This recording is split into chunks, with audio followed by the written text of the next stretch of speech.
Welcome to your iconic image. If you want to take control of your image and be a power player in your space, then this is the show for you. Here we will arm you with tools and information to help you grow your brand on purpose. I'm your host, Marlana Semenza, photographer and visual strategist. Now let's dive into today's episode. Does anyone still use the term rock and roll anymore? Rich Chambers certainly does. In fact, he specializes in it, bringing us all the fun, excitement, and energy from the early days of rock and roll in a uniquely fresh way built specifically for today. Rich is a songwriter, producer, musician, and singer whose music videos have received well over 500,000 views and has Spotify at approximately 25,000 listeners a month and growing. With more single and album releases planned for 2022, Chambers is making his mark as a rock and roll artist to watch for. Welcome, Rich. Hey, thanks, Marlana. That's a cool introduction. I like that. Thank you. So what makes your story a bit unique is that you're actually circling back around to a passion that you couldn't let go of. So talk to us a little bit about that. Correct. I'm a middle-aged rocker, and it's like most musicians, I've been doing this since I was a little kid. I picked up the guitar at 10 and started writing songs at 14. And that's where I got absolutely hooked. Songwriting was what did it for me. If it wasn't for songwriting, I would just be a hobbyist guitar player and singer. But you put songwriting in the mix, and I went nuts with it. And that's been where my huge passion is. But like many, life's journeys, things happen. And when I got out of high school, I was going to be the next rock star. A few cheesy dives later, and about a year into that, I realized, this is going nowhere. And I did one of the smartest things I could have ever done. When I went back to school. And then I went further on. This is a kid who barely passed high school. I finished a bachelor's degree, a master's degree, and for a while I was actually toying with PhD work. And it's pretty good considering I barely finished high school. So I'm a huge, massive advocate of education. Along the way, I played in bands. I had one band and we were together for 15 years, started a family, all that kind of thing. And then I got to that point where when most people are starting to ramp up for retirement, I'm looking in the mirror and I'm saying to myself, Rich, this is your passion. You've been in this your entire life, but you've never really gone full bore into it. Why aren't you doing that? And I didn't have an answer for myself. So at that point, I decided right then and there, I'm going to go full in. I'm going to give it all I've got.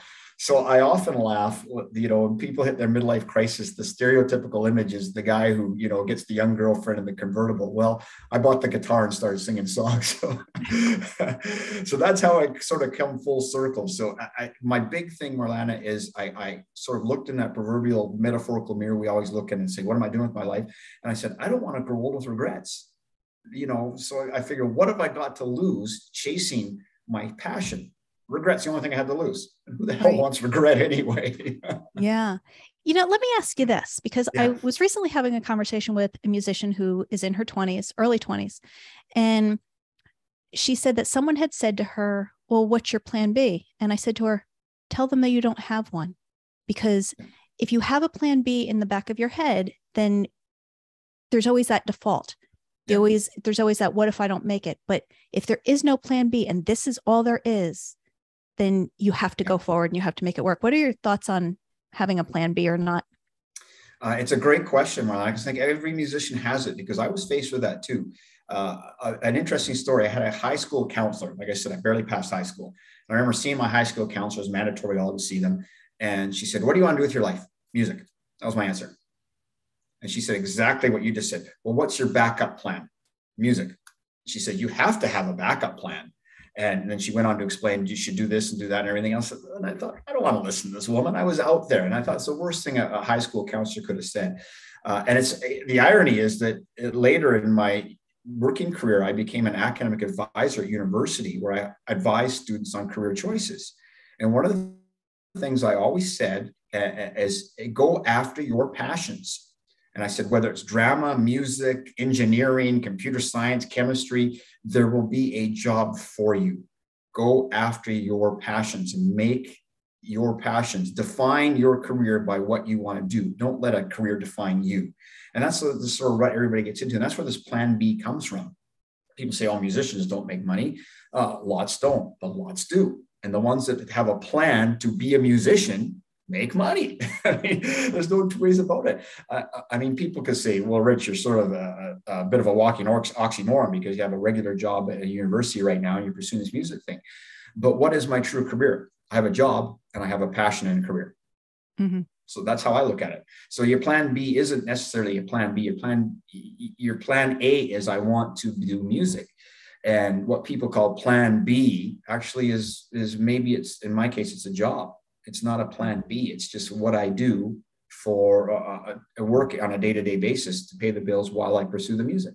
Yeah. So you're absolutely right. I totally agree, because as soon as you put a plan B mindset in your head, it becomes a default, becomes easy to fall back on that, and you're not going for it.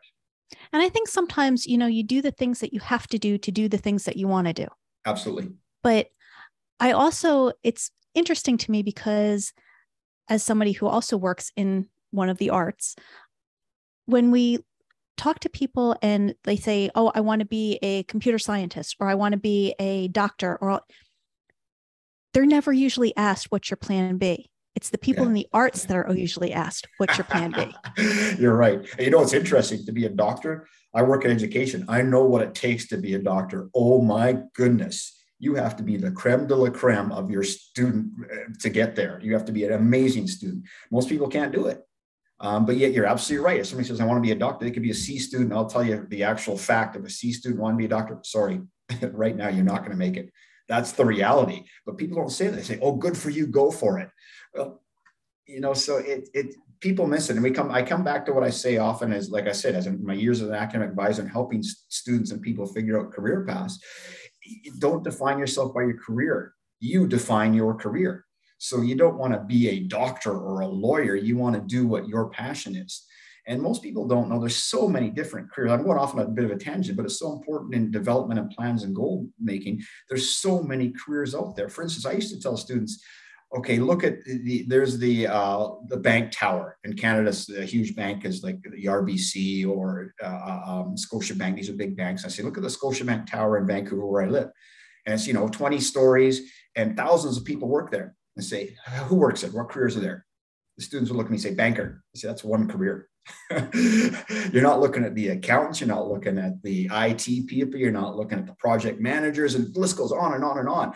And people don't realize that there are so many different jobs out there. So the worst thing anybody could do is, I want to be this. No, go after your passion. If your passion happens to be medicine, there's a lot more than just doctor you could be. If your passion happens to be writing, there's a lot more than just a novel writer you can be. If your passion happens to be music, there's lots more than just a musician you can be. You define it. And that comes back to your plan B thing. There is no plan B. Your plan A is, I love music. I'm going down the music path. Love that. Plan A. So how do you manage the two things that you're doing? Because you do work a full-time job right now, and you are following this passion. So how do you do both? Whoa, crazy. Well, that's partly why I'm doing it now, because if you go back 15 years when I had toddlers at home, there's no way I could have done it. I mean, and I was also pursuing a master's degree, doing a master's thesis while working full-time and 2 young kids at home. So that was the choices I made at that point in my life. I kept thinking, it's all about choices. Career goals and paths and life things are all about choices.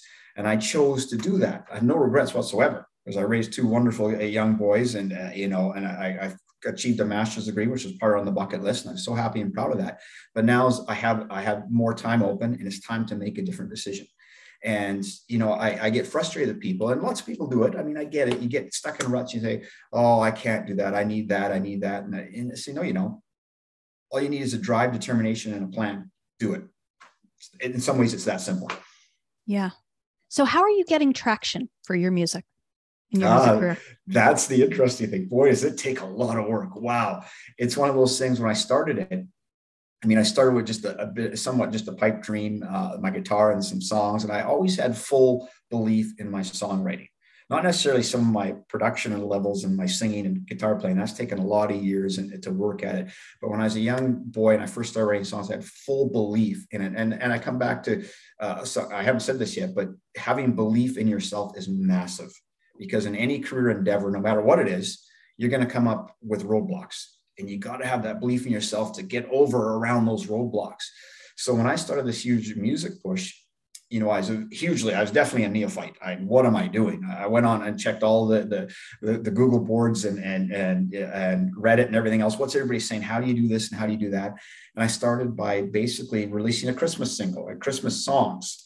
And part of that, and my logic there was Christmas sells itself. So, if you do a good version of Frosty the Snowman, that helps you right there, which actually ended up being a smart move on my part. So I have one Christmas song up to 1.2 million streams in Spotify the last 3 years. So that's pretty cool. And that's because of Christmas and people are familiar with the song. I didn't write it though. So my goal was to be original music. So I piggybacked, I used Christmas to start, and I love Christmas too. So it wasn't really that big a push. And so I started Christmas, and then from there, I by pure fluke, Marlana, it was 2 years ago, January 2020. So in the middle of the pandemic. And I'd written a song over the Christmas holidays after I released my Christmas album called I'm So Tired. And all of a sudden, January 6th hit. And I'd finished this song 2 or 3 days before January 6th hit, and people storming Capitol Hill. I'm sitting watching TV like most people. Can't believe what I'm seeing. Is this actually happening in our backyard? And I realized I'd finished producing a song 5 days earlier called I'm So Tired. And it was, and I realized how prophetic and how fitting the song was to what was actually happening in our culture today. Maybe I was tapping into some subconscious thing or something. But at that point, I decided I'm going to release the song, but I want to put my statement and what I feel is going on. So I made a social video. I went onto social media, went to Facebook, YouTube, everywhere else, and pulled all these clips from all the unrest been going on. The protests have been happening in Portland, all the protests in Washington, and people protesting in the streets. There's so many different protests, and I dove in. I couldn't believe how much stuff was out there. And I made this, what I call a social video called I'm So Tired, with all these clips. And I'm super proud because in the last 2 years since I released it, I've received accolades from over 50 film festivals on this video, because it's so socially cutting and hitting. And the amount of feedback I got when I released that in January of 2020 was like, wow, maybe I'm onto something. I planned to release a Christmas album, and the initial plan was a year later release another album. And I thought, I'm going to just start releasing singles. So that started, and like any plan, it's evolved, it's changed as I've gone, and it has to, because you have to be ready to change on any time and adapt to the environment that's happening around you.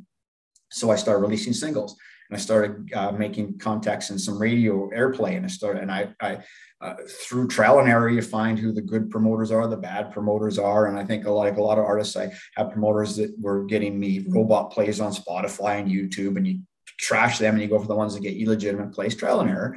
And now I have a network of writers that enjoy my music and they'll write for me. I have a network of promoters that will promote on Spotify and YouTube. I have radio people that are starting to play me, and it's just building up your contacts. And I also decided, and it was a smart move, boy, it ended up being a smart move. When I released I'm So Tired, I thought every 2 to 3 months I have to get a new single. And that's exactly what I've done. So every time it starts lowering, I ramp it up again. And in the last 4 months, I've really started working on Instagram and Facebook and really kind of pushing my presence on there. And oddly enough, I wrote in March, I released a Beatles cover of I Saw Her Standing There. I always loved the song.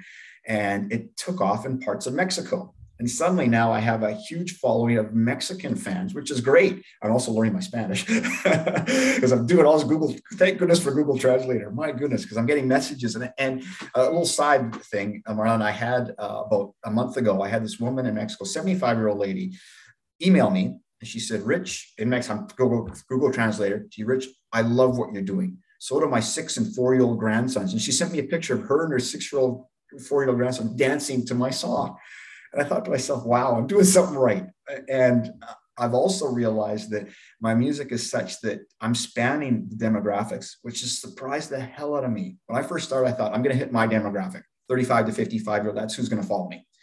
And they do, but I'm surprised because your Spotify, YouTube, and Google Analytics can tell you exactly who's listening to you, how old they are, where they're from, and that sort of thing. And I realized that as many 18-year-olds are listening to me as 75-year-olds. And I have a little spike at around 45, but pretty much I'm straight across the board, every demographic. And that is huge. And I'm so proud of that scenario. That's great. So why do you think that is? I think my appeal is wide. And I think it's the same reason why I'm actually having a hard time within the industry, because the industry over the many years, I mean, I'll go back, say the late 60s. Here's an example I often talk about. Late 60s, if you looked at the top 40 charts, top 40, there was no top 40 this, top 40 that, top 40. There's top 40. You're going to have Aretha Franklin on there. You're going to have Dean Martin on there. You're going to have the Rolling Stones on there, the Beatles on there. You're going to have the Statler Brothers on there, or, every type of music you think of was on the top 40. And that happened through the 70s, a little bit through the 80s, and it started dying. Now we genrefied it so heavily. Here's the R&B top 40. Here's the hip hop top 40. Here's the country top 40. And nobody crosses over anymore. And it's a shame. And that's where I come in. And I've had a hell of a time getting radio airplay, because I'll send to a rock station. They'll look at me. I'll say, you're too vintage. I'll send to a vintage station. Oh, you're too modern. And then I'll send to a country station. You're too rock. And then some country stations, rock stations say, well, you're too country. I send to blues stations, you're too rock. Some blues station, rock stations say you're too blues. I'm like, So I literally sit in the middle. If somebody said, what's your genre? I'd say rock / country / pop. That's what I am. No, you must be what? No, I'm all. And that's why I'm appealing to such a wide demographic. I mean, it's taken artists like Billie Eilish. And don't get me wrong, I think Billie Eilish is awesome. But you're not going to have many over 35-year-olds listening to her. That's just the reality. Whereas me, I'm hitting every demographic, and surprise, and I love it. I absolutely love it. But it's creating problems within the industry. But it's not creating problems when I go directly to Spotify, YouTube, and TikTok and reach people. They don't care. Music is music. And that's what, in my opinion, that's what the industry's forgotten. The average person doesn't give a crap what kind of music is. Do they like it or not? That's all they care about. So let me ask you this, because you're obviously doing something right. Do you have to be in a certain headspace to write a song? Do you have to have certain, do you have to be sad to write a sad song, or any of those kinds of things? Great question. I love that question. I feel extremely fortunate. I can write on a dime. If I decide, okay, I'm going to sit down and write tonight, I can do it. And I sit down and say, what type of song do I want to write? I can say, it's going to be a sad song. So I'll play the guitar and try and get myself kind of sad. But I have moments where I sit down, I'm feeling a certain way, and that mood will come out too. But I can create that mood as well. So I feel extremely fortunate that I can write at a dime, anytime, any place, anywhere. And I love it. And I'm so thankful I can do that, because I've talked to many artists, writers, you name it, any artistic endeavor, and they have to be in certain headspaces. I don't. I can create my headspace whenever. And I think maybe that comes with, in my 20s, working 2 jobs while I went to university, doing a master's degree with a young family at home and working full time. I couldn't wait to when I felt a certain way. I had the time. I had to make it happen when I had that time. And it's created a very efficient songwriting sort of machinery within me. And I'm so thankful for it. What do you get out of the writing versus the performing? That's a great question too. Very good for you, Marlana. Good questions. 2 completely different things, albeit 2 very similar things, which is kind of odd. It's a bit of a paradox, but from the writing, for me, writing can be very, very internal. Writing allows me to sort of get into certain headspaces. If I want to write about a certain, or for instance, when I wrote I'm So Tired about January 6th, I was in that mode where I'm just fed up, fatigued. What am I tired about? I don't really know, but I'm going to express how I'm feeling. Ended up being, I was, basically we all get tired, but I was tired. It was the middle of COVID. I was tired of turning on the news and seeing all the COVID stuff. I was tired of seeing the protests. And then that created a mood within me that created a song. And I was very internalized and responding to the environment around me. Whereas when I perform, I take what I've got and I throw it out to everybody. Here's my passion, here's my guts. I'm flying. I'm going to give you everything I've got. And that's how I love to perform. And it allows me to just that sort of, all us musicians are somewhat manic, somewhat obsessive compulsive and that sort of thing. But it allows me to take all that energy that I bottle up and just throw it out physically. Whereas when I'm writing, it's more of a mental energy I get out. So, but yet they're very similar. They complement each other. There's no question. So when you write, do you write for you or do you write for everyone? A bit of both. It all depends on the personal songs are usually for me. When I sit down and to create a headspace, it's usually for an audience. And they both come out with very different responses. I wrote one song, which will be released next year on another album, called An Ode to Rochelle. And it's about a single mother trying to make it work.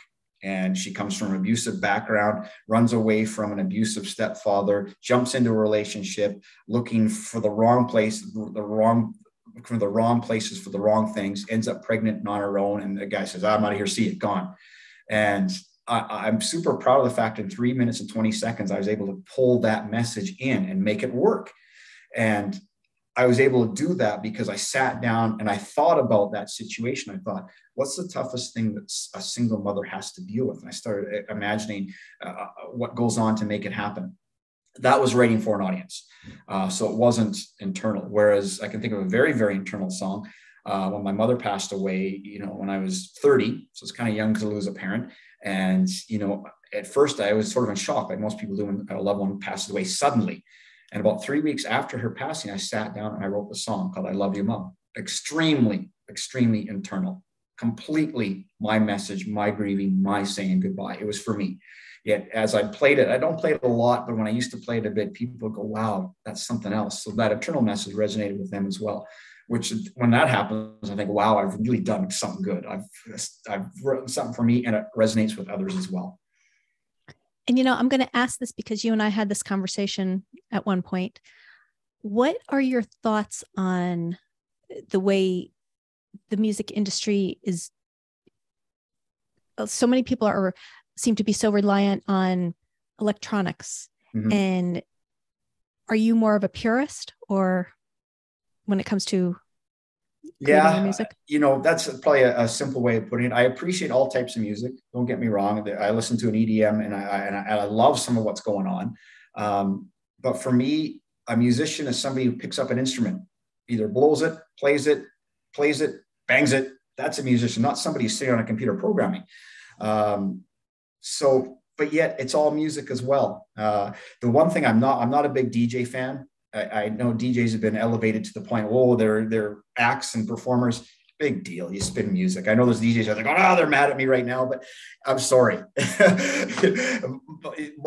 You look at it, a guitar player that spent 40 years crafting, you look at a DJ who spent 4 months putting things together. There's no comparison, in my opinion. Not to take away from what DJs do, because they're awesome what they do, but they're not musicians. So mm-hmm. I don't know why we sort of herald them as musicians.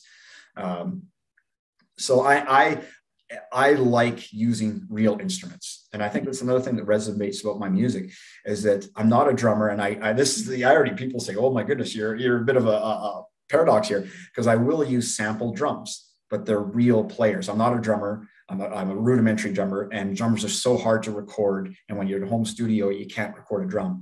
So I take spits of live players and I put real samples into my music of somebody else. So it's still a real drummer. It's just, that's where I'm sort of using the advantage of the technology and lots of people do it. They make Zoom connections and they record across the planet and they're recording back and forth. So I'm using that technology to my advantage, but I definitely do not want to abuse it. Yeah. And I understand that because for me, I come from the film era and where you got it right in camera. And yes. Don't get me wrong. I love Photoshop. It has saved my butt on numerous occasions. Auto-tune is mine. But the thing is, I'm still of the mindset that you use it to enhance. You don't use it to... Yes. To make or create everything. Just me. Yeah. And I totally agree. Because, I use the technology too. One of the things I use auto-tune like all musicians do. I auto-tune some of my voice every now and then.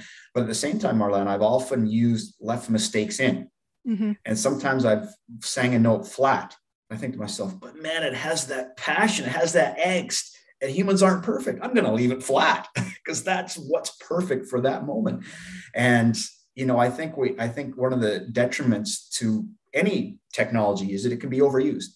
I've heard this in the film industry too. I've heard people talk about, what George Lucas did with a lot of the Star Wars films when he went back and re-edited all the original 3 from the 70s and 80s. And he added all these new effects, and lots of people went, no, don't, just because the technology there, don't use it. What was made then was perfect then. Don't change it.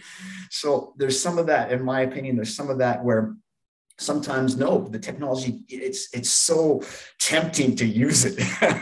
I know I've sat there and I thought, no, I won't, because it's not what I'm trying to achieve with this particular song or this particular work. Right. So what, if you could close your eyes and open them and be where you wanted to be, where would you be music wise and career wise? Two answers to that question. One is I'm super happy and proud of where I am right now. There's no question. I think in anybody's journey, you have to be happy and proud of where you're at, but also ready to still keep going to where you're going.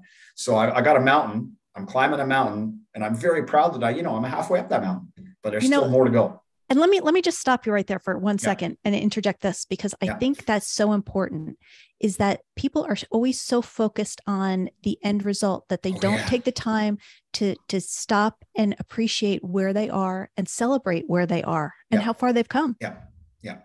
Completely. I mean, one of my other passions, I'm a writer too, and I've actually written a novel a few years ago, and I got it published. It was on my bucket list to write a novel, and I got that done. A small online publisher, but in the first chapter of my novel, I was writing about, and I made a quote about, if life was about end goals, then wouldn't we just all take our own lives right now? Because that's the end goal of life. We're all going to die. That's the reality. No, life is a process, and celebrate the process. That's what it's all about. And any journey is a process. And there's so many things to learn along the process. I once read an interview with John Lennon where he talked about his most wonderful days were the Hamburg Germany days, when they were striving and moving. He says once they got there, he was like, the journey up was what he loved. And I get it. The journey is so important. So I think people need to stop. And, I sometimes say, another thing I thought quite funny. This is funny. My son and I, this is years ago, we did a family trip to New York, and we're sitting at Rockefeller Plaza. We're on top of the building, and everybody's looking at the sunset. And there's a huge group. Everybody's thronged to the edge of the observation deck. And my son looked, Dad, look what they're doing. And I looked, and there's 150 people with their phones up in the air. And both of us started laughing. They're so busy recording the sunset that they're not living the sunset. Put the freaking phone down and live the moment. Don't record it. Yeah. And I think we need to be more within the process. Why, when you asked me that question, the first thing I said, I love what I'm doing. Absolutely love it. Yet I still want to do more. So I have goals to achieve more. So more directly to answer your question, where do I see myself? Always making the journey, always moving forward. I'll be extremely happy one day. As much as I love my job in post-secondary education, I'll be happy when I can leave it behind and music becomes my full-time gig. And I can, work with other artists all across the planet, because I've now created more of a network for myself. And that's when I'll really be, holy cow, this is great stuff. But I'm still enjoying it now. Yeah. So what would be the advice you would give to anyone who has that passion that either they're starting off or they have pushed aside for a long time? What would be your advice to them? Well, there's many things I'd like to say. I mean, the first thing is, I talked about it earlier. I would say, what's stopping you from going after it? What's stopping you? And I'd often say to people, be very, very careful when you answer that question yourself, because excuses and reasons are two different things. And the majority of people come up with excuses. Reasons and excuses are totally different. If for instance, if I was to say this, if somebody asked me, I said, I want to be a professional NBA basketball player. There's reasons why I can't be. At my age, my height, and my skill level, there's reasons why I can't be. But if I was to say, I want to write a novel, let's just throw that out there. There's no reasons why I can't do it. There's excuses why I can't do it. And I come with all these excuses. Or I'm more simple. Often people say, I want to get in more shape because I'm big into fitness. And I'll say, well, okay, why don't you join a gym? Well, my son I have to pick him up at such and such time. And I got this problem with my knees, and all these excuses come up. Like, no, those aren't reasons. Those are excuses. Find a way you can get a knee brace. Find somebody else to pick up your son. Those are just direct examples. All kinds of other things you can do. So that's one huge piece of advice I say to people starting out. Another one is, be prepared to hear no. No matter what your endeavor is, be prepared for the no's. Because once you go out of your circle, and this is what all artists find. I mean, like when I was a kid and playing my music, I would play to family and friends, and you can be terrible, singing my song at 10 years old, and all the family would applaud, oh, you did great. But if I went out and did that to somebody who doesn't know me, they'd be like, get the hell out of here, kid. That's awful. So when you leave your family and friends network and you get out into the real world, people are sometimes going to say, no, that's not very good. And you got to be ready for that and just say, okay, to heck with you. I'm going to keep moving forward. Some people will be awesome and they'll give you good criticism and say, well, you should try learning this, learning that. Listen to those people. But the people say, you're no good, forget it. Screw them. Just throw them out the door and keep moving forward. Yeah. Realize that, there's still a path to where you want to go. It's just not through them. Yeah. Because I'm still getting that now. I'm getting people that, I'm getting like, I had one guy said, and using, this is like 2 months ago, he's using bad words I don't want to repeat. What the, are you doing copying a Beatles song? This sucks. You're useless. He messaged me that. So I messaged him back, and I thought, okay, Rich, what am I? Part of me said, the hell with this guy. Part of me wanted to message him back, bleep, you son of a bitch. And I said, no. I actually sat down and told him why I'm doing this. He comes back, says, oh, that makes sense. Why don't you listen to my stuff? And I'm like, get lost, you idiot. He could apologize to me. I got my point across. And there's many times that I've faced some of the, you ain't got it, kid. Look for another career. All those, you shouldn't be singer. I've heard it so many times. And the scary thing is sometimes you start believing it. And that's where you have to sit down, dig your heels in and say, no, here's my goal. Here's my passion. I'm not wavering on this, and keep going. Yeah. And, there's an old saying, don't take no from someone who doesn't have the power to say yes. That's a good one. I haven't heard that one. That's a very good one. I like it. I got to copy that one down, actually. That's a good one. So it's always a matter of evaluating where the criticism is coming from, where the no is coming from, any of those kinds of things, because some, like you said, not all criticism is bad. No, some is good. I've had some great criticism that I've learned from and move forward. But those are people who actually care, and they're considerate, and they're respectful, and they realize, okay, they're thinking, this guy has a passion. I respect that. There's some talent there, but if he fixes this and this, he'd be that much better. And every time I've gotten one of those, I've listened and done that. And they were right. I became better at whatever it was that I was lacking at. So those are people you got to listen to, because many people hear any kind of criticism and they say, oh, the heck with it. They're somewhat right. And you can't be that. You gotta listen to when there's a no. You got to be able to accept when you're not hitting the target or you're not doing what you need to do, and fix it. Absolutely. And so with that, Rich, I just have 4 final questions for you, because that leads right into the first one. What's the best piece of advice you ever given? Many pieces, Marlana, but I think I got to come down to, there's a general advice. This was my first year college. I started out in music school, my first 2 years, and I transferred to get my English degree, Bachelor of Arts. So hence the writer side of me. But I can remember sitting in class with the instructor, Professor Kitson was the name. I still remember. I had a lot of respect for the guy. And one of the students, we were talking about Mozart sonatas and Mozart's composition techniques. And one of the students put his hand up and said, I don't understand these great composers. He said, why did they have to follow all these rules? I mean, when you create, don't you just create and make something great? I'll never forget what he said. And I've always used it in every endeavor I've ever done. He looked at all his students and he went through the classroom and he said, to do anything well, you have to learn all the rules before you break them. And I thought, wow, brilliant. That resonated with me then. It still resonates with me now. So, you take that piece of advice tells me that you got to learn everything you possibly can before you can really have the tools to create and step out of the box and make that impact. You got to learn everything else first. Yeah. Because, with that, I remember from art school, Picasso, his cubism and all of yeah. If you look at his early drawings, he knew how to draw and he knew what the rules were. And that's why he was able to break them so successfully. Of course, because he knew exactly. He was so purposely doing it.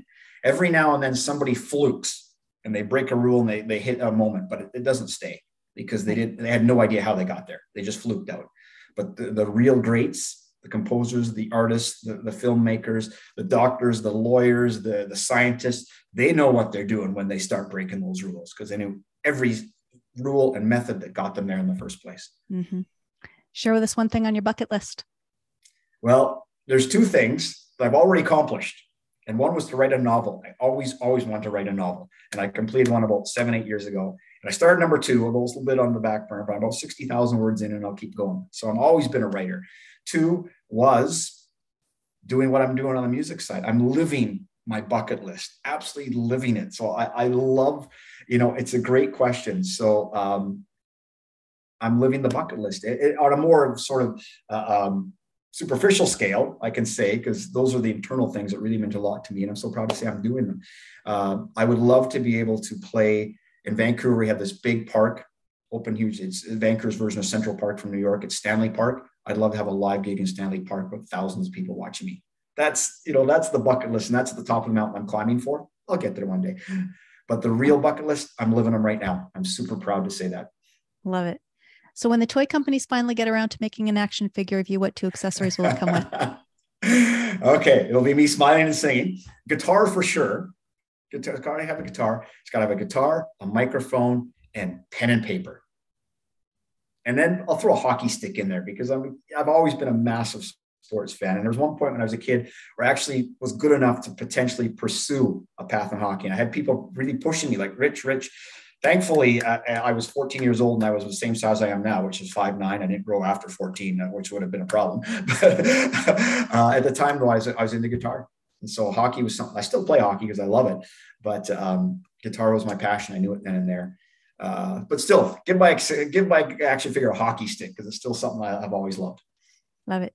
And last one, how do people find you? How do people find your videos, your songs, all those kinds of things? If you Google Rich Chambers, I've worked my butt off for 2 years to have the algorithm recognize my name, and you'll see all tons of things come up, which I'm proud of.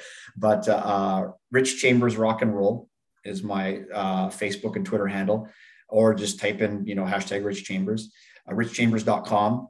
So I really tried to brand my name, Rich Chambers, as much as I possibly can. And same with the YouTube. You type in Rich Chambers, that'll come up, and all my videos are there. And so please check them out. I'd love people to check them out and leave comments and tell me what they think. Love it. Thank you so much for being here, Rich. Thanks, Marlana. I really appreciate it. Thank you for having me. Thank you for joining us. Once again, I'm Marlana Semenza, photographer and visual strategist. Please comment, like, or share this episode, and don't forget to subscribe so you don't miss a thing. For more information on how I can help you create your iconic image, visit marlanasemenza.com.